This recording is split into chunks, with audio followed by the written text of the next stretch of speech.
Olá! Esse é o nosso estudo, a Carta de Romanos, número 63, né? Nossa devocional aí do livro de Romanos. E hoje nós vamos ler e estudar Romanos 15, do 22 ao 33. E diz assim: essa foi a razão porque também muitas vezes me senti impedido de visitar-vos. Mas agora, não tendo já como de atividade nesta região e desejando há muito tempo visitar-vos, penso em fazê-lo quando em viagem para a Espanha, pois espero que de passagem estarei convosco e que para lá seja-vos encaminhado, depois de haver primeiro desfrutado um pouco da vossa companhia. Mas agora estou partindo para Jerusalém, a serviço dos santos, porque aprouve a Macedônia e a Acaia levantar uma coleta em benefício aos pobres dentre os santos que vivem em Jerusalém. Isso lhes pareceu bem, e mesmo lhes são devedores, porque se os gentios têm sido participantes dos valores espirituais dos judeus, devem também servi-los com bens materiais. Tendo, pois, concluído isso, e havendo-lhe consignado este fruto, passando por vós, irei à Espanha. E bem sei que, ao visitar, irei na plenitude da bênção de Cristo.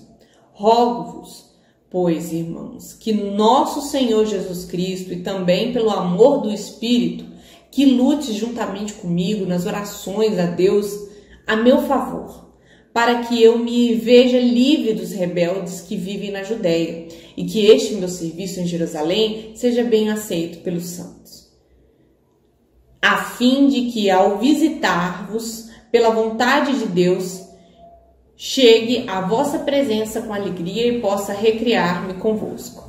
E o Deus de paz seja com todos vós. Amém. Bom, Paulo está falando explicitamente do seu desejo de ir à Espanha em viagem missionária, né? Então, nós estudamos anteriormente que Paulo via esse ministério de levar o evangelho aos gentios como algo sagrado, né? Ele se reconhece como um liturgos, né? Ou seja, como um sacerdote, né, para apresentar essas vidas, na vida dos gentios diante de Deus. E como os irmãos de Roma eram gentios, né, em grande maioria, eles entenderiam, né, essa necessidade. Portanto, a igreja de Roma estava na jurisdição de Paulo e por isso ele estava lançando os fundamentos do evangelho. Paulo está em Corinto, né, quando escreve essa carta, né, à igreja de Roma, mas ele está de saída para Jerusalém. Então ele não vai direto de Corinto para Roma, ele vai para Jerusalém para levar uma coleta aos irmãos de Jerusalém que estavam ali passando certa necessidade de ajuda. Mas que ele iria à Espanha depois, mas antes passaria por Roma para estar com os irmãos, né, e obter dali também um apoio para essa viagem missionária. Então, vamos ver aqui os planos de Paulo e as coisas que não deram certas. Vamos aprender com isso. O verso 22... esta foi a razão porque também muitas vezes me senti impedido de visitar-vos. Então, o que Paulo quer dizer isso? Há muito tempo, Paulo tinha vontade de conhecer a igreja da capital, né, do império. Mas até o momento ele tinha sido impedido, né, de ir lá e pregar o evangelho aos irmãos de Roma. Por diversas razões, né? No próprio campo missionário, por questões logísticas, né? E questões também de prudência, de oportunidade. Então, Paulo não tinha conseguido estar com esses irmãos. Mas agora, não tendo já campo de atividade nesta região e desejando há muito visitar-vos, ou seja, ele quer dizer assim, o trabalho que eu estava realizando aqui, né, ele foi concluído, eu já não tenho o que fazer, né, nessa região, no sentido de ele já havia pregado por toda a região que ele tinha estado, né? Mas depois daquilo, né, ele já poderia, né, partir para uma outra região, no caso que ele tinha em mente a Espanha, né? Então, 24 ele vai dizer o seguinte: penso em fazê-lo quando em viagem para a Espanha, pois espero que de passagem estarei convosco e que para lá seja por vós encaminhado, por isso que eu citei sobre a expectativa de um apoio da igreja, pois depois de haver primeiro desfrutado um pouco da vossa companhia. Então, no 24, ele fala que está indo, espera estar em Roma, né? E quando ele estiver, seja enviado, né, para a Espanha pela igreja, de modo educado, né? Ele está se convidando a ir para Roma, a estar com os irmãos, ser acolhido, né, e receber apoio e orações, todo o recurso necessário, né, quem sabe até companhia, né, para poder seguir viagem para Espanha pregando o evangelho, né? Então, nós vemos aqui também, pois bem, então no verso 25 nós temos aqui: mas agora estou de partida para Jerusalém a serviço dos santos. Então no verso 25 ele está expondo que ele está indo para Jerusalém, né, para ajudar a igreja de lá, levando uma coleta para esses irmãos. E quando ele se refere a santos, né, como nós vimos aí várias vezes no livro de Romanos, ele esse santo no seu sentido, né, de separação e não de perfeição. E no 26, Paulo fala porque aprove a Macedônia e a Caia, né, levantaram uma coleta em benefício aos pobres dentre os santos que vivem em Jerusalém. Então ele fala desse levantamento de coletas, né, de ofertas para ajudar Jerusalém. E aí no 27 ele vai explicar melhor isso, né? Isso lhes parece bem e mesmo lhes são devedores, porque os gentios têm sido participantes dos valores espirituais dos judeus, devem também servi-los nos bens materiais. Então ele está falando o seguinte, que é bom, né, os gentios estarem sendo participantes, né, das bênçãos espirituais, ingressando no povo de Deus, né, Paulo apresentando essas verdades. Mas os irmãos judeus, né, mais desafortunados ali, precisam de apoio. Então, eles são devedores, porque os judeus que tinham recebido a verdade de Deus ali, estavam compartilhando com os irmãos gentios. Então, os irmãos gentios, em contrapartida, compartilhando os bens materiais, né, as bênçãos materiais para com esses irmãos necessitados.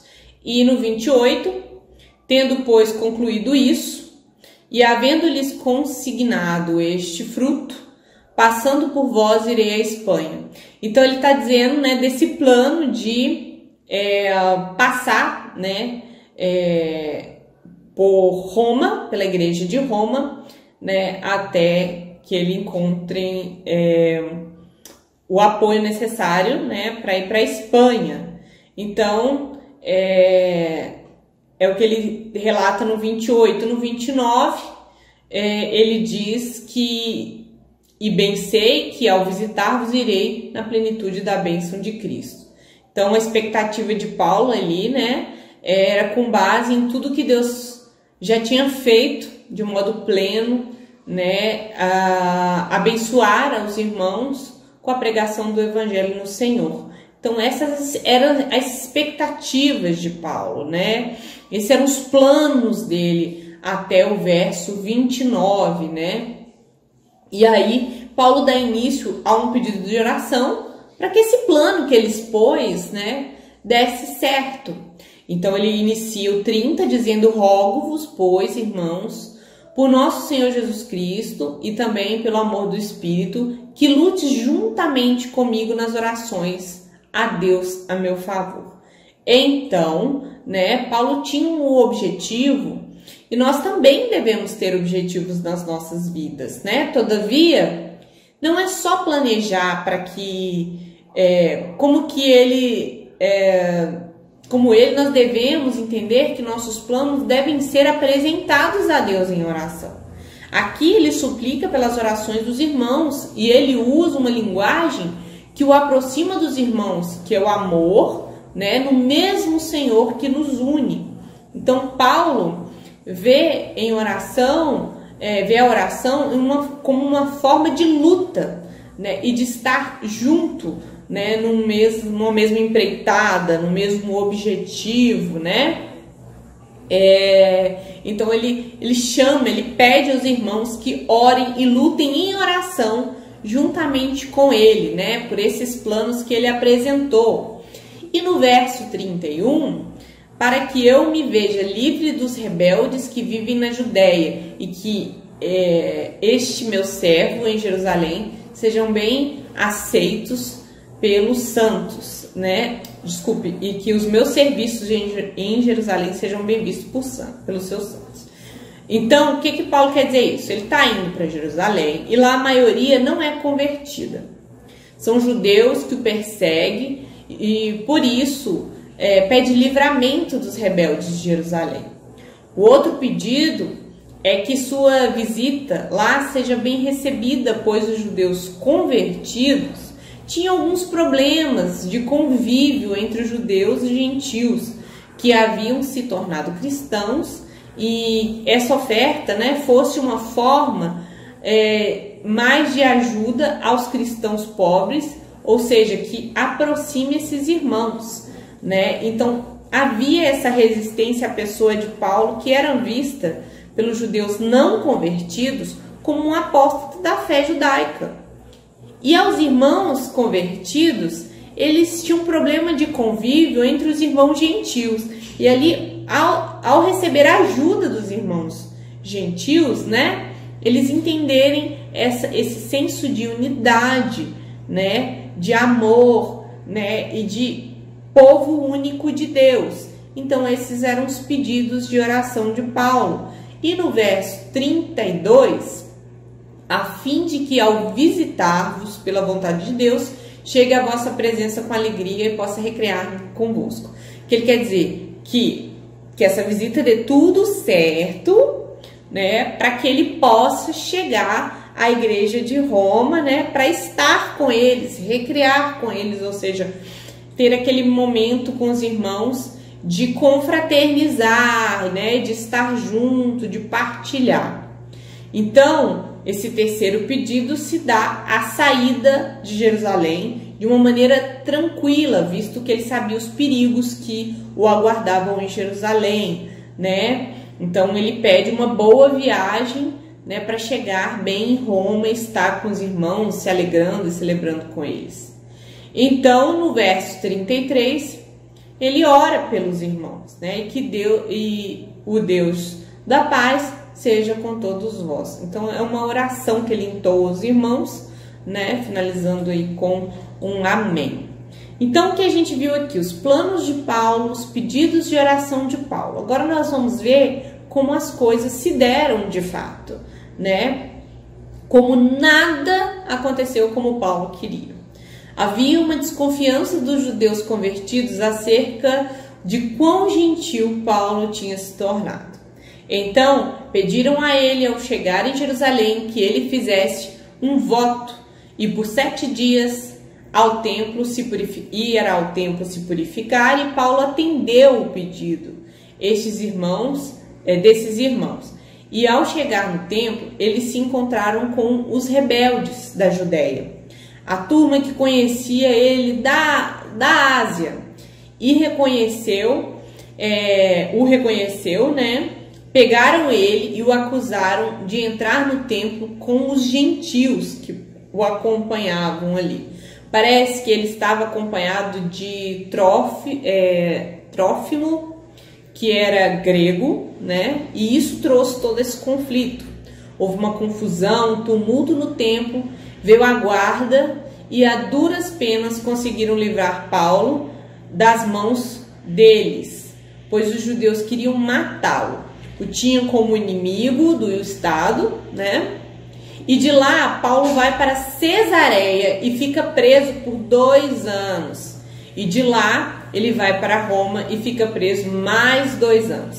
Então, o primeiro pedido de ser livre dos rebeldes não foi atendido. Em Atos, o relato é que os irmãos de Jerusalém tinham uma desconfiança com a sua pessoa. Então, essas ofertas não foram bem recebidas, como ele havia desejado em oração. E por fim, né, e aí foi a questão dos rebeldes relacionados aos judeus não convertidos e as desconfianças dos irmãos, a resistência, né, com relação ao recebimento das ofertas dos irmãos convertidos. Então, é o outro pedido que não foi atendido, foi o recebimento das ofertas de uma maneira positiva pelos irmãos. E por fim, ele chegou a Roma, né? Não queria que fosse dessa maneira. Ele chegou a Roma, mas chegou preso. E, além disso, nós não temos relatos de que Paulo tenha conseguido chegar à Espanha, né? Foi exatamente nesses 4 anos que ele escreveu as famosas cartas da prisão, né? Que é Efésios, Filipenses, Colossenses e Filemão. E através dela ele evangelizou muito mais gente do que se tivesse tomado café com os irmãos de Roma, né? E partindo para a Espanha, como desejava. Então, preso, ele fez muito mais cartas essas que nos alcançam até hoje, né? Continua sendo uma ferramenta de Deus, né? Para levar o evangelho a muitos.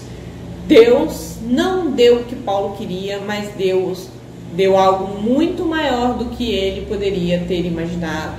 Paulo deu testemunho enquanto preso político, pode ter testemunhado a diversas autoridades, né, e pregar o evangelho. O fato de estar preso, ser um preso também político, lhe deu a oportunidade de pregar o evangelho, de testemunhar a diversas autoridades, né, enquanto preso, né?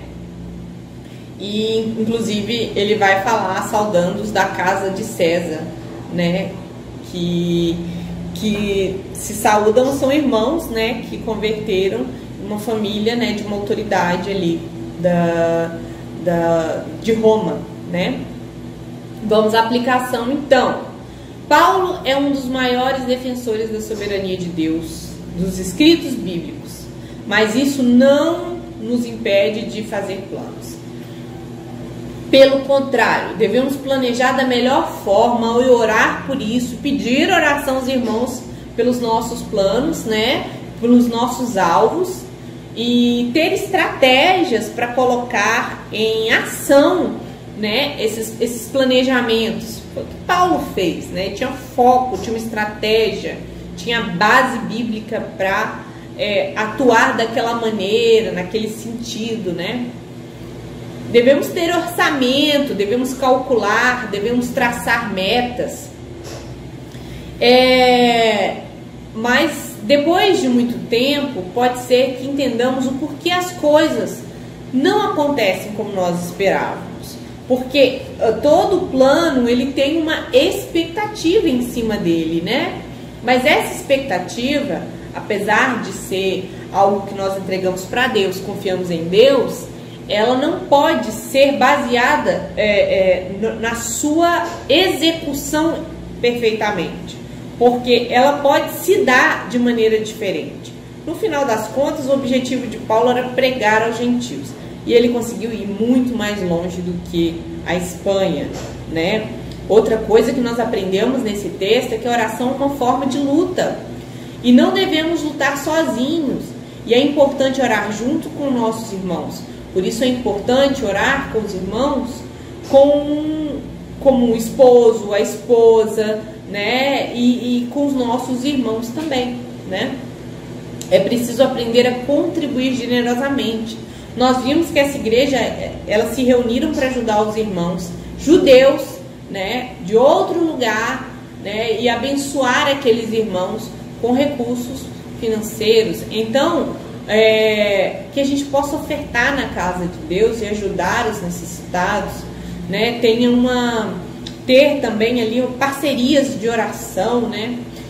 Outra coisa que nós aprendemos, que é preciso ter um alvo, um objetivo, né? Não é da vontade de Deus que vivamos sem rumo, sem propósito, sem planejamento, né? Pois Deus nos deu recursos para fazer planos e persegui-los. A questão é de nós entregarmos, né, a Deus a confiança da execução daquilo.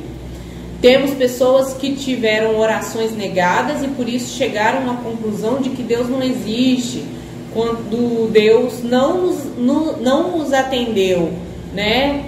E às vezes não é porque Deus não cuide de nós, mas porque Ele sabe de quando e do que nós precisamos muito melhor do que nós mesmos.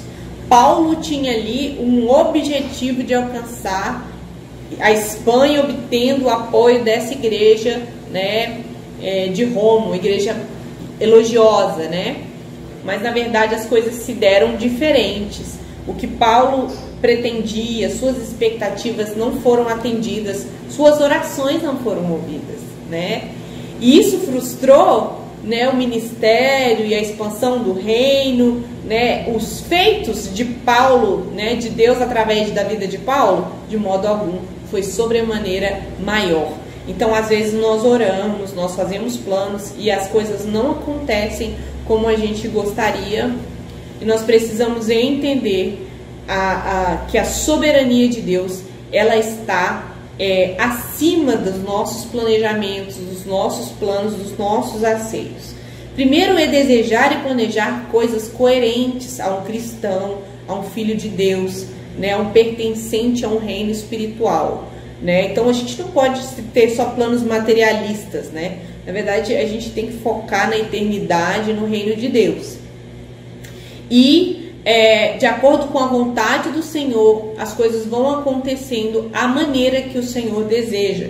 Mas isso não nos impede de orar, de entregar, de angariar orações com os irmãos, né? Que isso é muito importante. Ser generoso com aqueles que precisam. Superar as nossas diferenças entre irmãos, né? Então, ir além, né? Além, viver como realmente um povo único, uma família de Deus. É isso que esse estudo nos diz, né? E vamos orar? Senhor, nós te agradecemos porque aprendemos que o Senhor tem formas de atuar e fazer, ó Deus, a sua vontade que muitas vezes nós não compreendemos. Muitas vezes os nossos próprios planos são frustrados, nossas orações e súplicas são negadas. E ser negados não significa que o Senhor não as ouviu, mas o Senhor é quem estabelece os meios de fazer a tua vontade. Sobretudo, ó Deus, a vontade de salvar o perdido, de expandir o teu reino, ó Deus, e nos ligar, nos moldar, nos unir como um só povo. Que possamos aprender, ó Deus, que o Senhor tem a melhor forma de fazer, mas não somos impedidos de planejar, de executar, de ter metas e estratégias, sabendo que o resultado vem do Senhor. Em nome de Jesus, obrigada. Amém.